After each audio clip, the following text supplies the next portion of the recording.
అందరికీ నమస్తే అండి. నాకు వైసీపీ నాయకుల్ని ట్రోల్ చేసే ఉద్దేశం లేదు, కానీ నేను ఒక వైసీపీ నేత, మాజీ ఎమ్మెల్యేనే, ఆయన పేరు సుధాకర్ అనుకుంటా.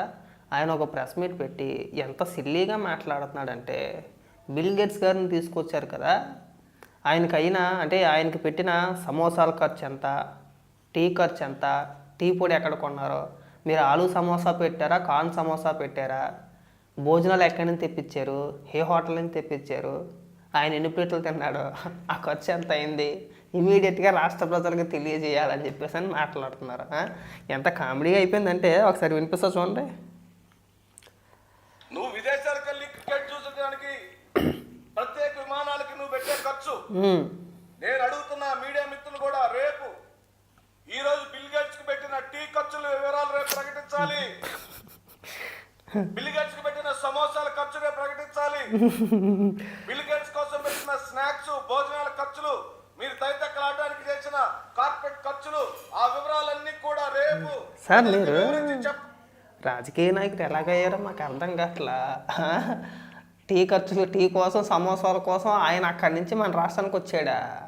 ఆయన ఏమిలా లేనోడా? మీరు మరీ సిల్లీగా మాట్లాడుతున్నారండి. ఏమని వర్ణించాలో కూడా నాకు అర్థం కావట్లేదు. ప్రపంచం అంతా టెక్నాలజీ పరంగా ఎంతో ముందుకు వెళ్తూ ఉంటే మనం ఇంకా ఇరానీ చాయి, ఆలో సమోసా దగ్గరే ఆగిపోయాం. అక్కడే ఆగిపోయాం. మన బతుకు సమోసాల దగ్గర ఆగిపోయిందండి. ఆపేసారు అలాగంతే. దాన్ని రుద్దేసే ప్రయత్నాలు చేస్తున్నారు. మనం ఇచ్చే టీ కోసం, మనం పెట్టే సమోసాల కోసం బిల్ గేట్స్ గారిని ఆయన అక్కడి నుంచి ఇక్కడ రప్పించారా?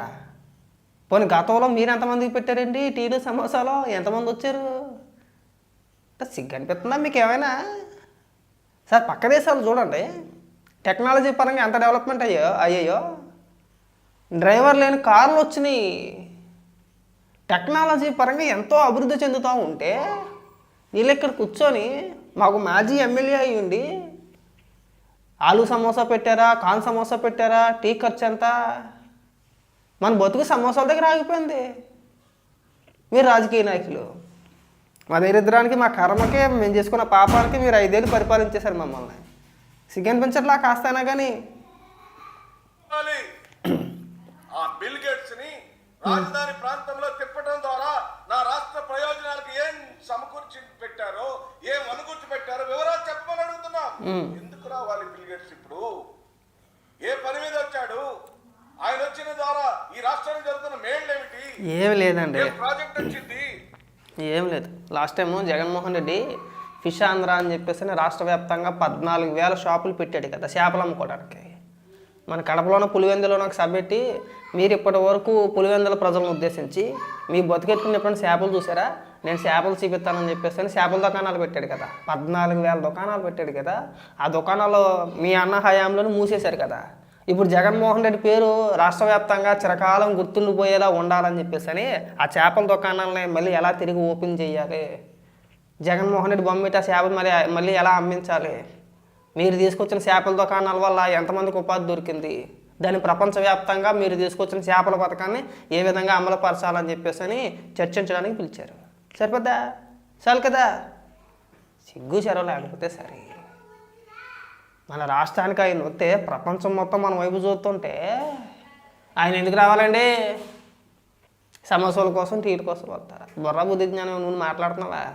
ఎవరి గురించి ఏం మాట్లాడుతున్నావు? కనీసం ప్రెస్ మీట్ పెట్టేటప్పుడు నీకు ఆ మాత్రం అవగాహన ఉందా? ఇంకో 2 రోజులు పోతే ఆయనకి తిండి లేక ఇక్కడికి వచ్చారని చెప్పని కూడా మాట్లాడతారు. అలా మాట్లాడినా ఆశ్చర్యపోవసరం లేదు. మాట్లాడండి. ఏం టెక్నాలజీ తీసుకొచ్చాడు ఆయన? ఆయన ఏం టెక్నాలజీ తీసుకొచ్చాడా? ఇంకా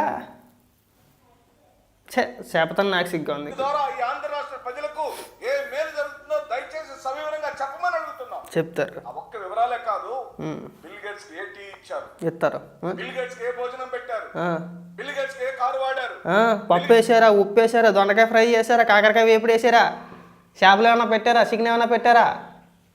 చెప్పాలి. అవి కూడా పందారు వేసారా, పాలు వేసారా, పందారు వేసారు, లేదు బెల్లం వేసారా, అలా ఏమైనా వేసారా టేస్ట్ కోసం, అల్లం ఖర్చు అంతా అడగండి సార్, ఇంకా చెప్తాం. ఏమని మాట్లాడాలి? నాకే 2-3 నిమిషాలు ఏం బుర్ర పని చేయలేదు నాకు. పోనీ ఓపెన్ చేయండి.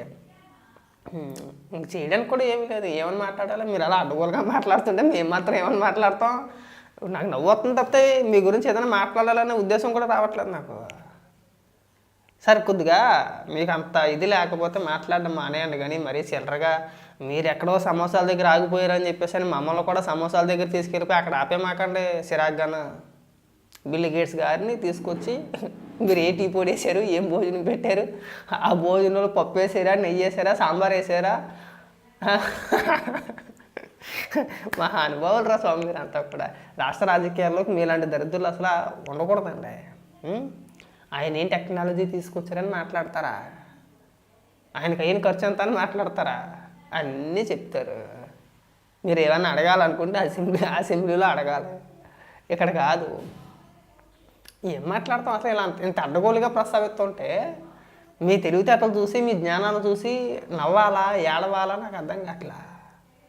అదేంటి పరిస్థితి. వైఎస్ఆర్సీపీ పార్టీకి ఓటెత్తే రానున్న రోజుల్లో అయినా సరే మన సిరకాల చేపలన్నా అమ్ముకోవాలి, లేదంటే ఏ ఇరానీ హోటల్ అన్నా పెట్టుకొని చాయ్ సమోసాలు అమ్ముకోవాలి, ఆలు సమోసాను ఇరానీ చాయ్లు అమ్ముకోవాలి. రానున్న రోజుల్లో వాళ్ళ ప్లాన్ అదే. ఇప్పుడు రాష్ట్రంలో ఉన్న పరిశ్రమలన్నింటినీ కూడా తరివేసి మన చేత చేపల దుకాణాలు, మటన్ కొట్లు, చికెన్ కొట్లు, ఇప్పుడు కొత్తగా ఒక పథకాన్ని తీసుకొచ్చారు కదా, ఇరానీ చాయ్ ఆలు సమోసా, అయ్యే అమ్ముకోవాలి మనం. వీళ్ళ ఉద్దేశాలు మనకు అర్థమైపోతున్నాయి కదా. బిల్ గేట్స్ లాంటి వ్యక్తిని వీళ్ళు విమర్శిస్తున్నారంటే వాళ్ళ ఉద్దేశం అదే. మన చేత ఖచ్చితంగా మళ్ళీ వీళ్ళు అధికారంలోకి వస్తే మన అందరి చేత కూడా ఖచ్చితంగా ఆలు సమోసా ఇరానీ చాయ్ అమ్మించేస్తారు. అందులో ఎలాంటి సందేహం లేదు. నిరుద్యోగ యువతకు ఉపాధి కల్పించాలనే ఇంగిత జ్ఞానం కానీ, ఉద్దేశం కానీ, మన రాష్ట్రం బాగుపడాలనే ఉద్దేశం కానీ వీళ్ళకి ఎవ్వడికి అలాంటి ఆలోచన లేదు. వైసీపీ నాయకులకి మనం ఎంత దిగజారిపోయి మనం ఎంత నాశనం అయిపోతే వీళ్ళంత బాగా రాజకీయాలు చేయొచ్చు. మనం పప్పు బెల్లాలాగా సంవత్సరానికి 10,000 రూపాయలు 15,000 రూపాయలు వేసేసి మేము మీకు దేవుళ్ళు అని చెప్పుకోవచ్చు అనే ప్రయత్నాలు చేస్తున్నారు. కానీ వీళ్ళకి ఎక్కడా కూడా కొంచెం కూడా మన రాష్ట్రం అభివృద్ధి చెందాలనే ఆలోచన కానీ, బాగుపడితే చూద్దామనే ఆశ కానీ వీళ్ళకి కించింత కూడా లేదు. వీళ్ళ మాటల్లో మాకు స్పష్టంగా కనబడిపోతుంది. ఎవడైనా మాట్లాడతాడండి అలాగా. కాదు, మెడ మీద బుర్ర ఉన్నవాడు ఎవడైనా సరే ఇలాంటి సిల్లీ మాటలు మాట్లాడతాడా? చాయ్ సమోసాల కోసం బిల్ గేట్స్ గారు ఇంత దూరం వస్తాడా? అరే కనీసం ఇంగిత జ్ఞానం లేకపోతే ఎలాగండి? ఆయన స్థాయి ఎక్కడ, మనం ఎక్కడ? కొన్ని లక్షల కోట్లకు అధిపతి అయ్యుండి నువ్వు పెట్టే చాయ్ సమోసా కోసం ఇక్కడికి వస్తారా? సార్ మీకేమైనా బుర్ర ఉందా, బ్రెయిన్ ఉందా? ఏమని మాట్లాడాలి? ఇలా మాట్లాడితే ఇంకా మళ్ళీ మేమైనా గట్టిగా మాట్లాడితే మమ్మల్ని తిడుతున్నారో తెలుగుదేశం కార్యకర్తలు అంటారు. మీరు మాట్లాడే మాటలు అలా ఉన్నాయి. మరీ బ్రెయిన్లెస్గా మాట్లాడుతున్నారండి. దయచేసి ఇలాంటి చిల్లర వ్యాఖ్యలు ఇంకెప్పుడు చేయమాకండి.